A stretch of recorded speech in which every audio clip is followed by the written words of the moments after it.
शेतकरी मित्रांनो नमस्कार. शेतकरी मित्रांनो आपण एक अतिशय महत्त्वाच्या विषयावर चर्चा करणार आहोत. तर प्रथमतः तर शेतकरी मित्रांनो आपण जे ऊसाचा जे जटाकोंब राहतो तो जटाकोंब काढणं का महत्त्वाचं असतं त्या बाबतीत चर्चा करणार आहोत. तर शेतकरी मित्रांनो अतिशय महत्त्वाचा विषय आहे कारण जटाकोंब काढला तरच आपल्याला जे आहे ते बाकीचे जर आपला समजा ऊस आहे तर ऊसाचे जे साईडचे आपले जेवढे बी फुटवे असतील तर त्या फुटव्याला समान अन्नद्रव्य मिळावं म्हणून हे आपलं जटाकोंब काढणं सगळ्यात महत्त्वाचं असतं.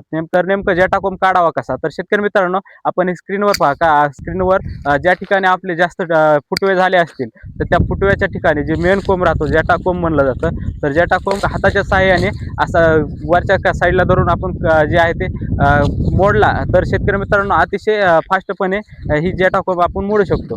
तर शेतकरी मित्रांनो काही शेतकरी असं म्हणतात की जे आहे ते आपल्या झाडामध्ये ऊस मोठा झालाय तो ऊस मोठा झाल्याच्या नंतर ही नेमकं कोंब कसा मोडावा कारण झाड मोठं झालेलं शेतकरी बंधूंना मोड वाटत नाही. तर शेतकरी मित्रांनो असं नाहीये की आपण जटाकोंब मोडला तर आपले जे आहे ते बाकीचे जे फुटवे आहेत ते सगळ्यात जास्त चांगले वाढण्यासाठी आपल्याला ते चांगला सपोर्ट करतील. तर शेतकरी मित्रांनो आपल्याला जे आहे ते नवीन ऊस लागवड केला असेल तर 55 दिवसांना आपल्याला जे आहे ते जटाकोंब काढणं अतिशय महत्त्वाचं असतं. तर शेतकरी मित्रांनो अशाच नवनवीन व्हिडिओसाठी या चॅनलला लाईक सबस्क्राईब करून घ्या. धन्यवाद.